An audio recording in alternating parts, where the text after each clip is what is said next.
What's going on, everybody? It's another Al Gattulo Craft Beer Cast on AM 970 The Answer with the mighty Van Halen. Can you believe that this album that I just played the song Ain't Talking About Love, Van Halen, their debut album, is 47 years old this week. Put out this week, February the 10th, 1978.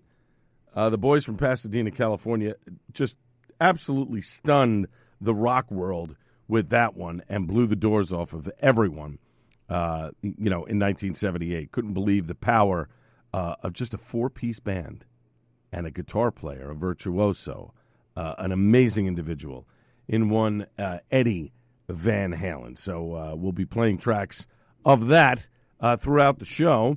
But coming up in 20 minutes, it's a little bit different we're going to do this week. I'm replaying an interview from 2 weeks ago with Ann Reilly, the executive director of the New York City Brewers Guild. She's going to join me to talk all about New York City Brewed. It's taking place in just a couple of weeks, the week after next, February 22nd, Saturday, February 22nd, 3 to 7:30 p.m. There's a lot of changes, fun, cool things happening, and I want you to be there. It's going to be a lot of fun, and I really feel like it's an interview that needs to be replayed, and maybe people missed it the first time. They don't feel like downloading it. They're listening live. I think it's important to have it replayed. Or you could just say I was being lazy this weekend and just didn't feel like putting in the work to do another interview. Either way, you're correct. And we'll leave it at that. Sometimes I'm just not feeling it. But anyway, next week, I'm not even going to tease for next week because I haven't really confirmed it yet. But if we do during the course of the show, I will certainly let you know who's going to be on next week. But we've got news to get to, and let's do it. Ironbound Cider. I don't know if you've been to Ironbound Cider in Asbury, New Jersey. Not Asbury Park, Asbury, New Jersey. I have to tell you, great place to go. If you like cider, if you like a farm setting, you should really go and visit. Even if you don't, you should just go visit it once. It's a beautiful spot in Asbury, New Jersey. It's right off of 78. It's about, I'd say, 20 minutes from Pennsylvania, from the Pennsylvania border, maybe 25. But it's a beautiful spot in Asbury, New Jersey, and they've made changes, and they're open now. Their opening weekend was this weekend, but they've made some changes. So on weekends, you could pair their ciders, wines, and ready-made cocktails with their more casual farm-driven bar and brunch menus. Reservations are recommended. The food there is amazing. Their farm market, their entire beverage portfolio, including limited edition ciders, wines, aperitifs, and seltzers, along with fresh produce, pasture-raised meats, local cheeses, and more. You can purchase. They're open Wednesday through Sunday. Grab a drink and snack while you shop. And then weeknight events, they're going to have prefix dinners and special events featuring craft cocktails, open fire cooking, guest chefs, and more. It's all happening now on the farm. It is a really cool place to go. Take a date there. It's a lot of fun. They have this big open fire cooking pit that they cook from. The food is phenomenal, and a lot of it right from the farm. So it's a great place to go. Ironbound Cider, right off of Route 78 in Asbury, New Jersey. You should definitely check it out. I can't say enough good things about it. Let's put it that way. World of Beer. You remember this place? It was founded in 2007. They had franchised and pop-ups all over the place. Came to be very popular during craft beer's boom years in the early 2010s. But as craft beer sales slowed, the business slowed. And so they ended up in August of last year, filed for bankruptcy with the U.S. Bankruptcy Court, Middle District of Florida, Tampa Division. There was one in New Brunswick, I think, a World of Beer. I went there once. The food was all right. The beer selection was okay. It wasn't great. I think they didn't do enough of training their beer tenders about the beer. That's the thing. But in December of last year, the company announced that it restructured its debt as part of its Chapter 11 process and that it is receiving continued inquiries from potential franchisees. CEO Paul Avery said in a statement, "We remain deeply committed to serving our loyal customers, supporting our employees and franchises, and driving innovation and growth in a competitive market. I believe this is just the beginning of a prosperous new chapter for our brand." Now, where that brand is going, I have no idea, because I can't see somebody opening a World of Beer franchise in New York and New Jersey here at this point. Why? Honestly, I'm being very honest. I think craft beer is waning, but I don't think it is dead, and I don't think it will die. I just think you're going to have attrition of the breweries that aren't doing well. If you're going to open a place called World of Beer, and obviously you're going to have food in it, your food better be impeccable. You better be matching up that food with the beers. If you do those things and execute them well, then you got a chance of succeeding. If you don't, you're going to have problems. Just saying. The award-winning Alesmith Brewing, they've added a Pilsner to their lineup. It's Alesmith Anvil Pilsner. It has hit retail shelves and taps in Southern California, Eureka, Humboldt County, Arizona, Illinois, Minnesota, Ohio, Oregon, Texas, Virginia, and Washington. It is just under 5% lager that is uber clean and wants you to drink over and over and over again. Kudos to Alesmith for putting out a crisp, clean Pilsner to drink. It doesn't have to be IPAs all the time. Now, this is an interesting story. There is a move afoot to change the legal drinking age in Illinois. Now, apparently, Illinois' neighbor to the north, well known for drinking alcohol, and there's a reason why Drink Wisconsinly has become a popular Badger State slogan. But now there's a bill up for consideration in the Illinois General Assembly that has been introduced by State Rep. John Cabello. He's a Republican, that would amend the Liquor Control Act of 1934 to allow 18 to 20-year-olds to drink alcohol at bars and restaurants in Illinois so long as a parent or guardian is present. Wisconsin has long had a similar law on the books. Simply put, if you're 18 and you go into a bar with your parents, you can legally drink a beer. The bill in Illinois is currently being considered by a state house committee. This is interesting. Would you want to see something like that in New York and New Jersey? Or anywhere else for that matter? I'll be honest with you. I had my first beer at 13. Would I want to be an 18 or 20-year-old to be with my parents and drink a beer? I don't know if I would. I would be embarrassed. I remember I was embarrassed drinking in front of my mother until I was well over the age of 21. And even then she would annoy me. You're drinking too much. I'd have 2 sips of beer. She'd think I was drinking too much. Would you be comfortable with your 18 to 20-year-old drinking a beer in front of you if you're a parent? I don't know if I'd be comfortable with that. And I certainly don't think that in New York and New Jersey, just speaking locally, that they would ever allow that law to even get out of committee. I don't even think it would ever be brought up. I mean, just, okay, oh yeah, I'm with my parents. Yeah, but why? I mean, if you're home and you're not planning on going anywhere, that's a different set of circumstances. I know people would have a problem with that too. But if it's in a controlled environment where I can pay attention to my son and what he's doing and know that he's not going to get in a vehicle and cause harm to himself, I don't have a problem with that. But you're out to dinner and you're letting your 18 to 20-year-old drink, I don't know if I'm okay with that. I honestly don't. What do you think? Let me know. Hit me up. Twitter, @AlGattulo. Send me an email, albertg@nycradio.com. Would love to hear your thoughts on it. Virgin Voyages, setting sail with a bold new addition to their onboard experience, Virgin Craft Beer. They're doing an exclusive beer with Amagang, so it's available only on Virgin's fleet of lady ships. The unique pale ale is crafted to complement the thrill of ocean travel with a crisp, refreshing taste. So it's brewed by Amagang. It's an English-style pale ale featuring a vibrant amber hue from Cara Red malt, balanced by Citra and Centennial hops, along with orange peel and grains of paradise for a bright citrus finish. It is a 5.5% ABV brew. It complements everything from Korean barbecue to rainbow churros and blueberry green tea cheesecake on board the ship. So I have to find out where does Virgin Voyages sail out of, and that they're doing it with a New York Voyages. Let's see. Where do they cruise to? As we do a search on the old Google, and we wait for that to pull up. Finally, an Ottawa craft brewery closing its doors permanently, citing the current economic situation up in Canada. Conspiracy Theory Brewing had closed last week. In a statement to CTV News, Ottawa owner, the owner of the brewery, Paul Card, said, due to the current economic situation, Conspiracy Theory Brewing having difficulty finding enough money to pay the increasing costs of salaries, suppliers, and leases, they thought that the election with President Trump getting elected would play into their favor, but apparently it hasn't. They've terminated. They had their lease terminated, and they are no longer in existence. So even in Canada, they are having problems with keeping breweries alive. So apparently, Virgin Voyages is based out of Plantation, Florida. I can't figure out. So they cruise in the Caribbean. So if you want to get on one of those cruise ships and cruise in the Caribbean, you can do so and get their beer, the Virgin Voyages beer there. Pretty cool. When we come back after a short break, more news and notes from around the beer world. This is the Al Gattullo Craft Beer Cast on AM 970, The Answer.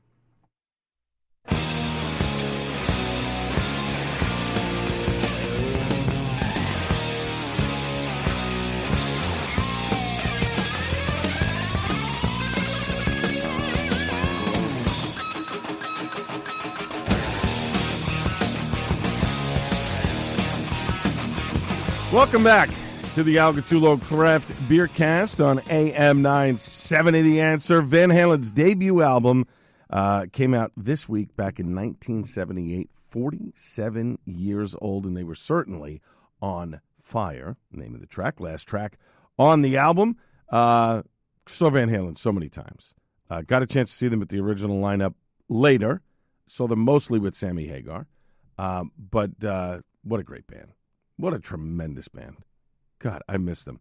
But I have to tell you, Wolfgang is doing a tremendous job on his own. His music is really, really good. If you get a chance to check out Mammoth WVH, you will love them.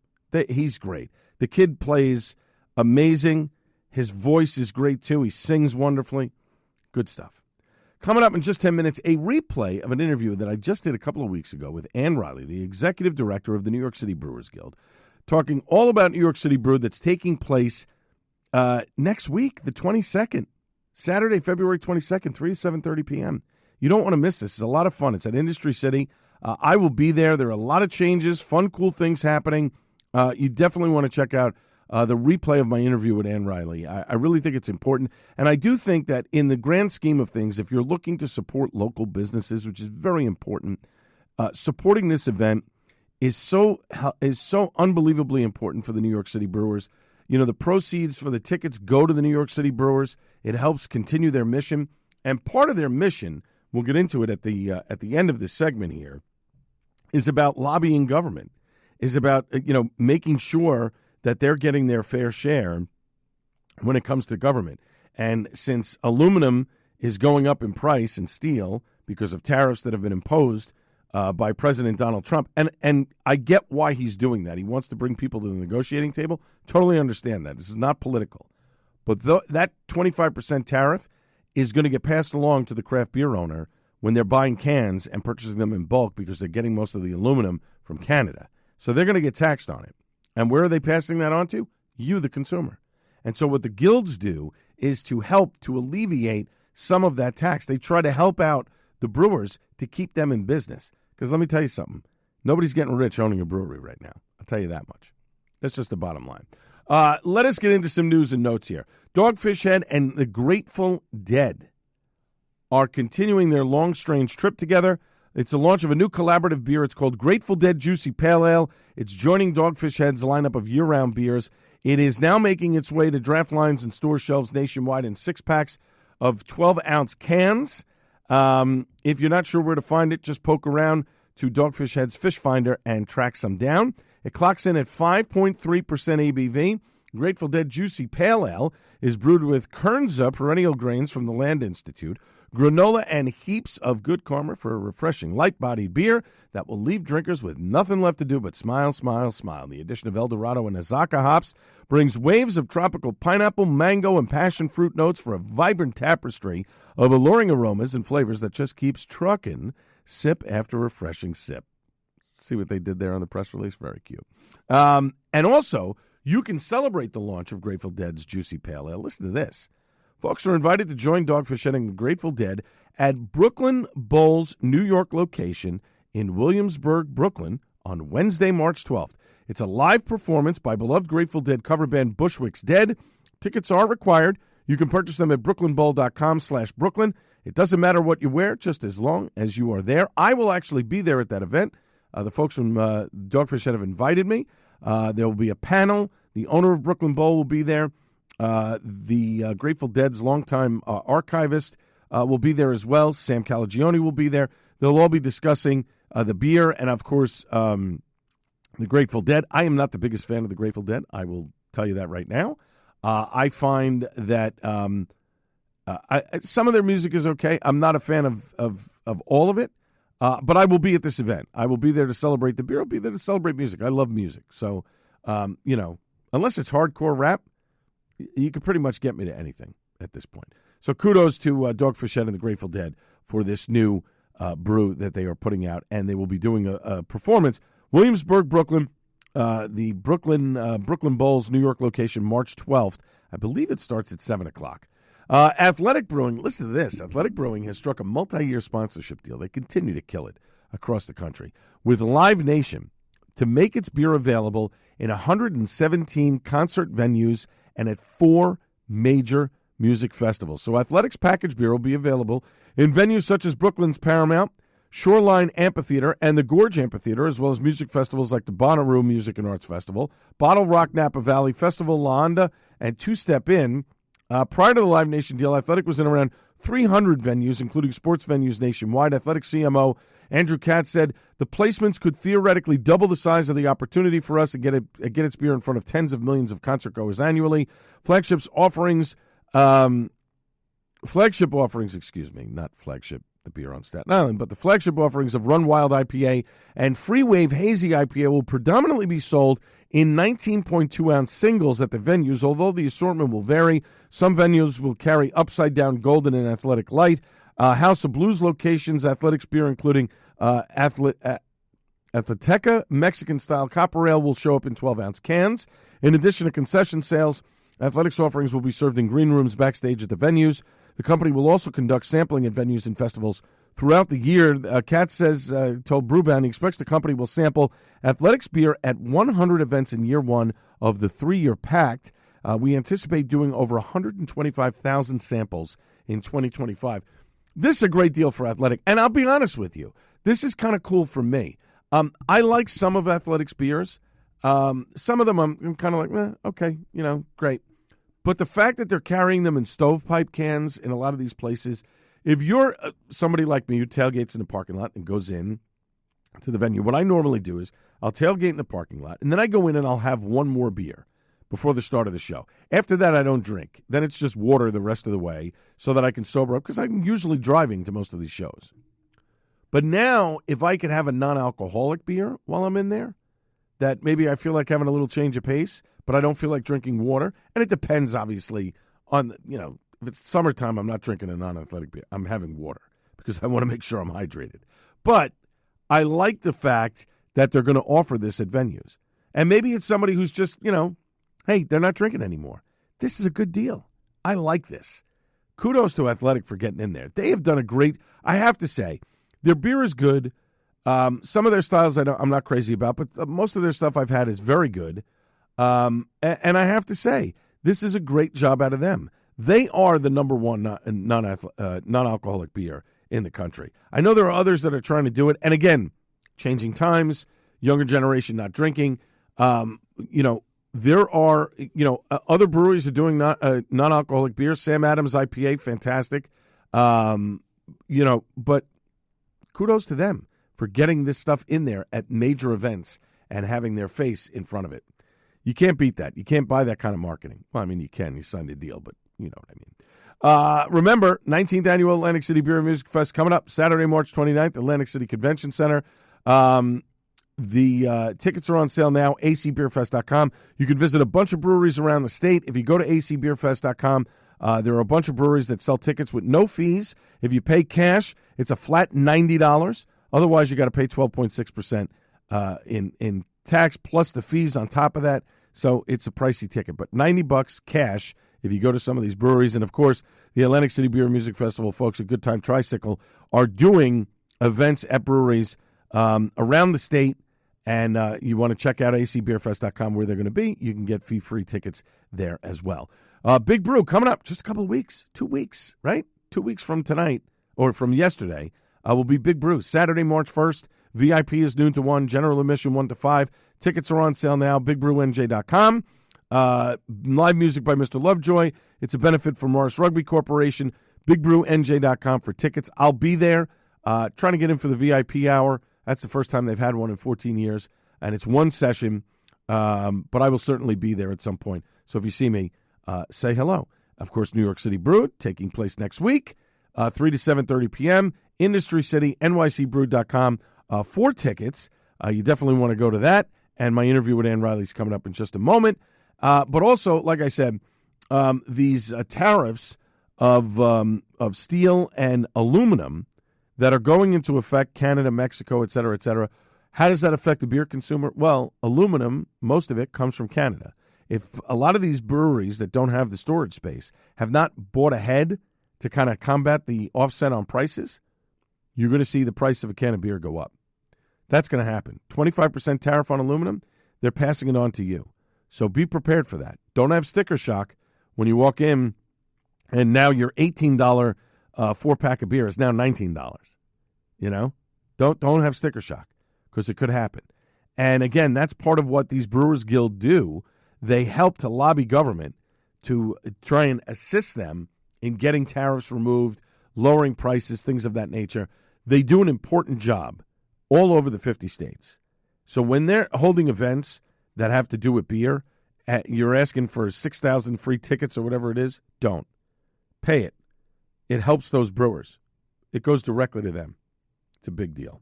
When we come back after a short break, a replay of the interview with Ann Reilly, the executive director of the New York City Brewers Guild that I just did a couple of weeks ago, joins me on the program. This is the Al Gattullo Craft Beer Cast on AM 970, The Answer.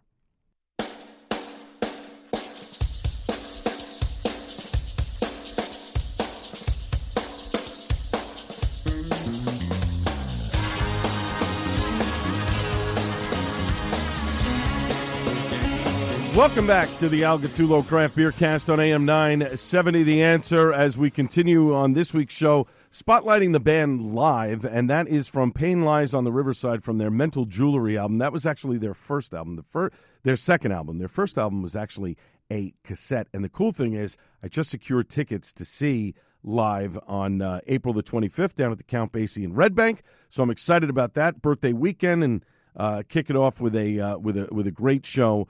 From a great metal, I guess metal rock band, progressive, alternative, whatever you want to call it, that I got into in the early 90s. But New York City Beer Week is coming up in just a couple of weeks. My next guest on the program is here to talk all about it. The Kickoff Bash with one session takes place Saturday, February 22nd. It's at a new time from 3 to 7:30 p.m., and it's still at Industry City in Brooklyn, but in a new venue this year. It's located at Industry City's 5-2-A. It's above Porceloncia, a beautifully appointed and fully heated space on the second floor. It's overlooking the Courtyard Ice Rink, which I didn't even know that Industry City had an ice rink. The New York and you get the New York Harbor with views of the Manhattan skyline. NYCBrewed.com is the website for more information as well as to purchase tickets. And they're capping the tickets here at 600, so you better get your tickets now. Let me welcome back to the program Ann Reilly, who is the executive director of the New York City Brewers Guild. Ann, always a great time to talk to you. How are you? I'm well. Thank you, Al. Hope you're doing well, too. Really appreciate your support over the years. Oh, absolutely. And there are a lot of changes to this year's event, so let's jump right into it. First off, the change of location within Industry City, instead of keeping it in the same room that it had been in previous years, you've sort of elevated it a little bit. Tell the listeners why you're doing that. Yes, so we wanted to change things up for a number of reasons. We are changing the format of the festival in several ways and thought that doing that in a new venue would improve on all of that. So this is anyone who's been to our events the last number of years, they've been in, really fun, unusual warehouse spaces, and this is a fully appointed newly refurbished space at Industry City that holds everything from corporate events to weddings.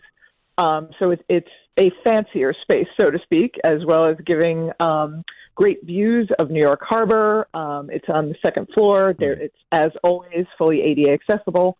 But just wanted to kind of change things up this year. In addition to the space being different, as you mentioned, we're at a different time. We're going to be later in the afternoon into the evening this time. Nice. Now, I'm assuming later in the afternoon because of the fact that, I love the early events, obviously. Well, I'm an old guy, so, early is better for me. When I was younger, sure, make it late. But I'm guessing part of that change was because of the fact that people don't really want to start drinking at 11 o'clock in the morning or noon, and they'd rather drink a little bit later. So that obviously adds to it. Plus, you're getting a view of the second floor and the skyline. It's nice. It's nicer at night to look at the Manhattan skyline, right? Right. Like sunset will take place. And one of the other changes this year is we're inviting several New York City beverage makers that don't make beer. For instance, spirits, right. Coffee, kombucha, Sorrel, wine products, cider products. And yeah, as you mentioned, I'm not sure everybody wants to have whiskey at noon. That's true. That's a fair point. Now, I have to ask you, because you mentioned this, there's going to be all these, different beverage makers that are there that are New York-centric, and I had talked with Johnny Ifrigan about a week ago, and he had mentioned that Dayglow will be there. He's going to have his coffee there along with his beer. What is, and I'm sure I'm pronouncing this wrong, Macchioli? What is that? Yes, so you may be familiar that we have two sake makers in our guild. We have Brooklyn Kura, which is directly across from where we're holding Opening Bash, and then there's also Kato Sake Works. So Hana Macchioli is also an Asian.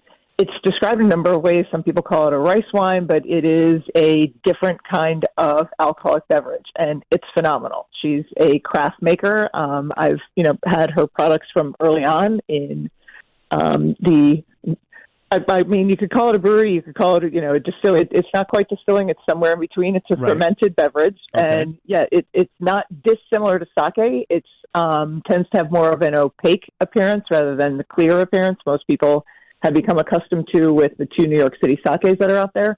But excited to have Alice and her team join us too. That's awesome. I'm excited to try it. As soon as I saw the name, I know I'm going to pronounce this wrong, but it sounds like a beverage that I'm going to want to taste, and that's pretty cool. We're talking with Ann Reilly, the executive director of the New York City Brewers Guild. The Kickoff Bash, it's one session. It'll take place Saturday, February 22nd from 3 to 7:30 p.m. in Industry City in Brooklyn, but it's a new venue on the second floor. It's 5-2-A. It's a beautifully appointed, fully heated space on that second floor. Beautiful views of the Manhattan skyline as well as the ice skating rink as well. NYCBrewed.com, the website for more info as well as to purchase tickets. We're here on the Al Gattullo Craft Beer Cast on AM 970 The Answer. So as I understand it then no outside breweries from the New York area are coming to the event. It's strictly a New York City based event, correct?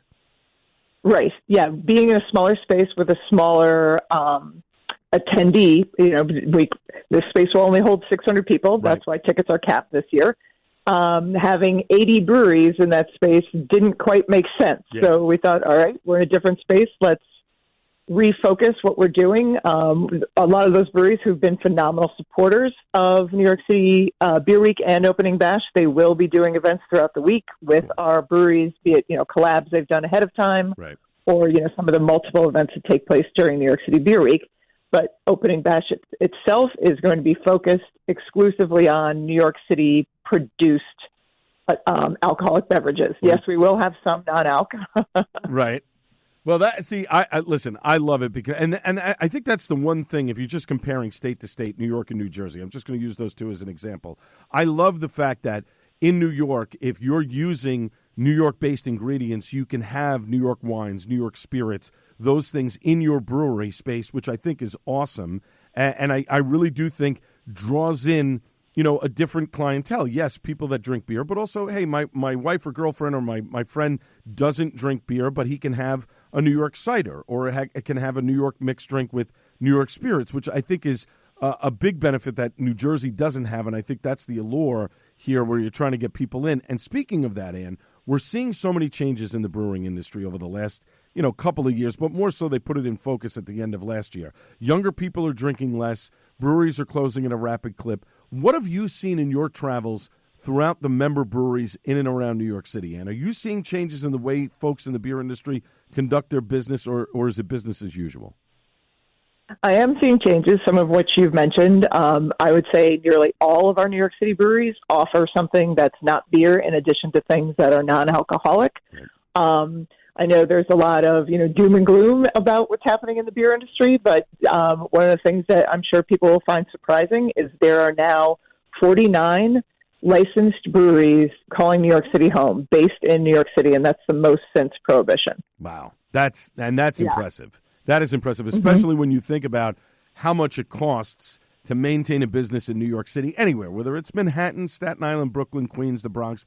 You're still paying a high rent. Obviously, you're paying much more in Manhattan than you would be in the outer boroughs, but you're still paying, a pretty big chunk of change to have your business in and around New York City. And I think that's great that there are 49 places right now in New York City that have beer and are making beer and are being productive. Now, I know food options will be available at the event for anybody who wants to buy food. And you mentioned there's a designated driver ticket, and there's also non-alcoholic options as well. Will there be a VIP option to get in earlier, or is it just going to be it's the one price, you get in at 3 o'clock and you go to 7:30? Yeah, we did the one session so that people don't feel like they have to get there right at 3 o'clock. It's one ticket, and you can come from 3 to 7:30, or you can come from 5 to 7:30. It's open. It's one ticket. There, we're not doing VIP this time around. Okay. We've noticed that's something that's changed too with our events, not just ours, but other events in New York City. And people want more flexibility, and the VIP option hasn't had the draw that it used to in the early days of beer, where people would line up and want to hit very specific breweries, get very specific pours. That tends to not be so much of a thing anymore. Yeah, I would agree with you on that. I think certain events, I know there's some that I've seen outside of New York City where it's, you're paying $200 for a ticket, but you're getting 2 bottles and you're getting this and you're getting that. And sometimes I think that's a pricey ticket right now in terms of, people. Listen, people don't have as much disposable income as they did a year ago, 5 years ago, 7 years ago. So I think when you're putting it all in one, and it's one price, and you get there when you want, and you go in and you can try all these different things, I think that is a big allure. Is there anybody specific? Actually, this is my final question. Music. I know music was also a part of these events. Will there be a DJ spinning some tunes while the event is going on? Yes, absolutely. Like the vibe of our fest is super important to us, and we will have a DJ. We're booking that right now to determine if it's going to be a DJ we worked with in the past or someone new. If anyone's attended our opening bash festivals, this is something that we do definitely take as an important factor of the event. Awesome. I love it. My guest has been Ann Reilly. She's the executive director of the New York City Brewers Guild. The kickoff bash is taking place one session, Saturday, February 22nd, 3 to 7:30 p.m. in Industry City. It's a new venue on the second floor, 5-2-A, NYCBrewed.com. That's the website to get more information, updates on food and beer, as well as to purchase tickets. Ann, thanks so much for joining me tonight. I always appreciate it, and I will see you at the event on the 22nd. Looking forward to having you join us. And again, thank you so much for being supportive. Absolutely. Up next, it's time for Suds and Duds on the Al Gattullo Craft Beer Cast on AM 970 The Answer.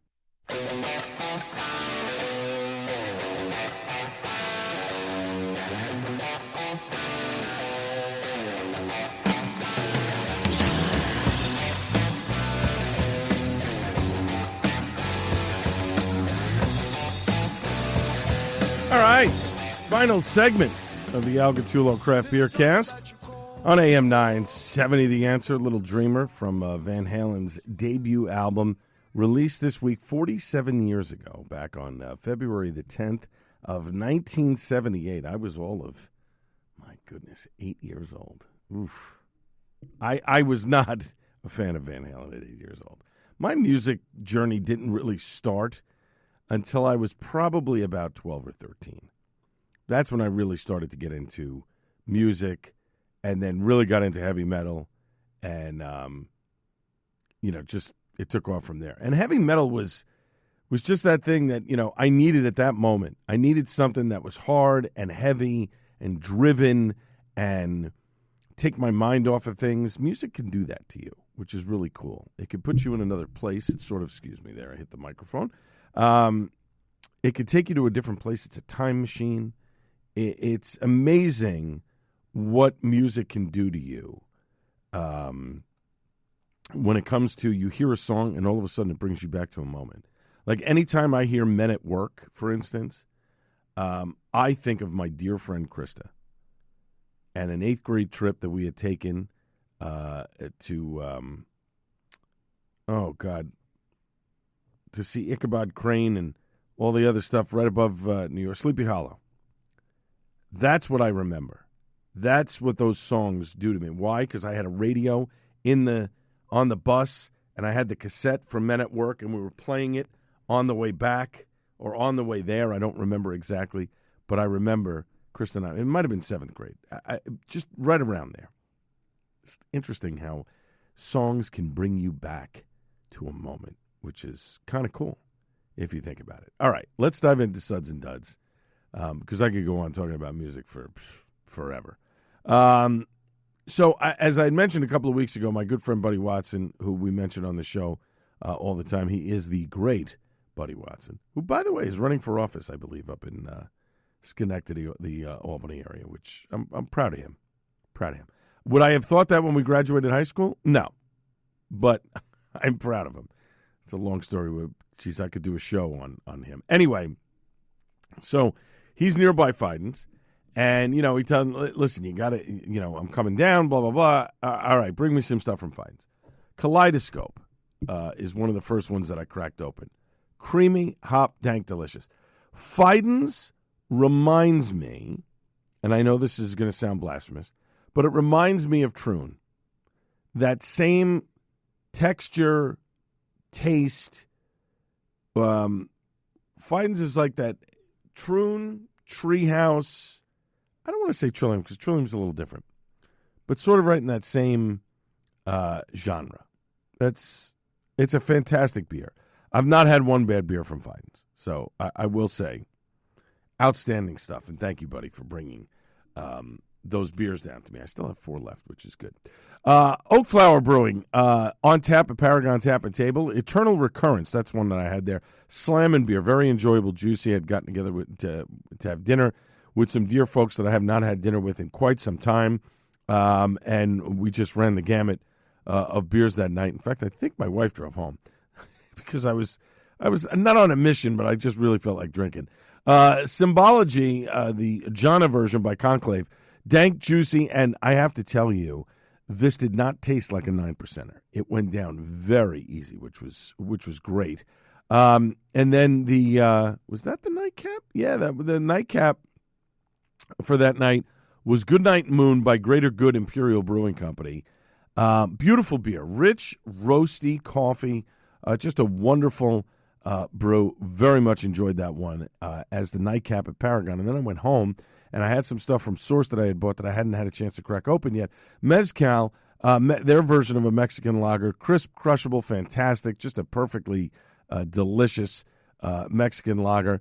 And then I had a Painting Dreams from Fidens. This is their Strata version. Really good. A nice choice of the hop. Hoppy and dank. Slight bitterness. Very enjoyable. Almost pours clear. Not all the way, but almost pours clear. A delicious beer. Really enjoyed that one a lot. And then had the crisp Koln, another Kolsch that Source has done. Crisp, delicious. I love when Source makes these types of beers.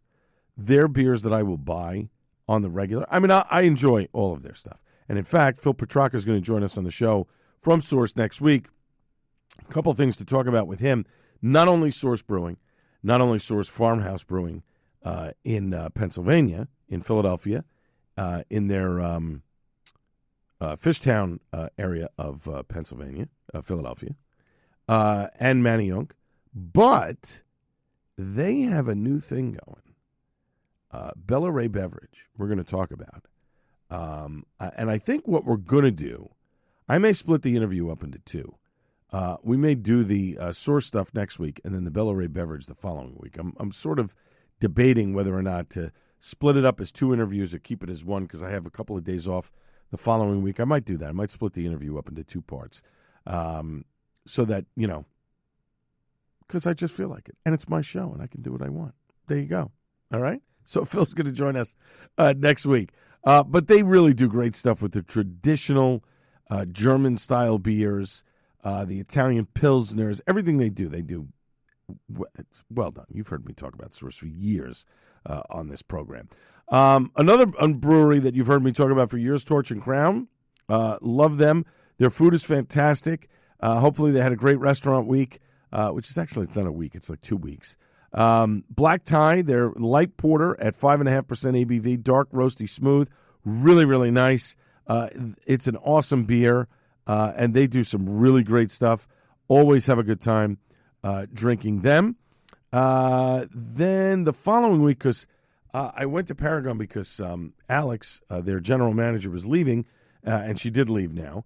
She's at a restaurant right now in Montclair, and they're opening up another one right down the road very soon. So what they did was, which I think is really cool, they got Brick City to do a house IPA for them. So it's just called the Paragon IPA, but it's their house IPA, which they're going to have on draft all the time. Solid and delicious, juicy, really, really nice. I love it that they have their own house IPA now. Then I had a Little Lush IPA by Frost. Dank, nice bite, hoppy. I love the stuff that Frost does. They do a fantastic job. And then I had the Falcon Smash by Triple Crossing. Hoppy and smooth, delicious, excellent beer.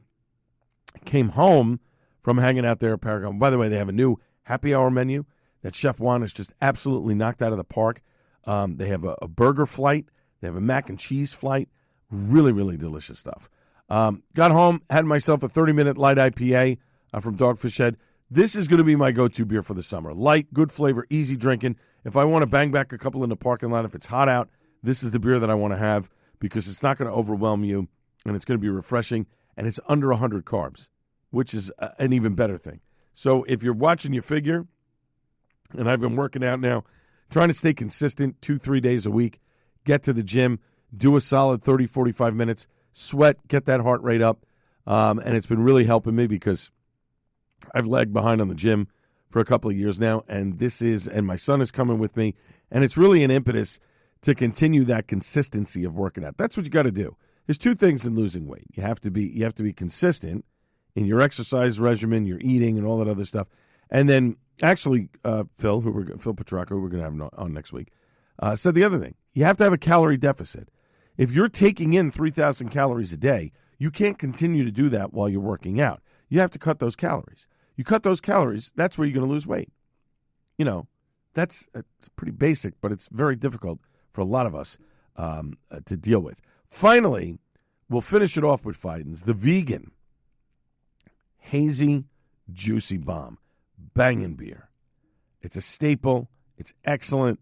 Really enjoy it. There's those moments where I can't, Troon had a pickup yesterday. I missed it. I was taking a nap. Not yesterday. Wednesday. To me, Fidens is an acceptable replacement for Troon. And I have to get back down to the farm. Just, I want to get down there with a couple friends and have dinner. Either lunch or dinner or something like that. Because the food at Brick Farm is fantastic. And then you got Troon on tap. You really, honestly, you can't beat it. So, good stuff from Fidens. And thank you to the great Buddy Watson for bringing me those cans. So, my thanks to everybody involved in the show, as well as my guest, a replay of that interview with Ann Reilly, the executive director of the New York City Brewers Guild. Of course, New York City Brewed is next Saturday, 3 to 7:30 at Industry City. You can get your tickets, NYC Brewed. I think it's .org. Let me make sure on that because it's NYCBrewed.com. That's correct. Just click on events, and you can buy your tickets there. Again, it's next Saturday, Industry City, 3 to 7:30 p.m. It's a fantastic event. This is all New York beers now, spirits, wine, cider. It's going to be tremendous. Views of the harbor, cannot wait. Going to be awesome. Of course, last but not least, the great Buddy Watson. I will be back live on the Joe Piscopo Show Monday at 6 a.m. This has been the Al Gattullo Craft Beer Cast on AM 970 The Answer. Cheers, everybody.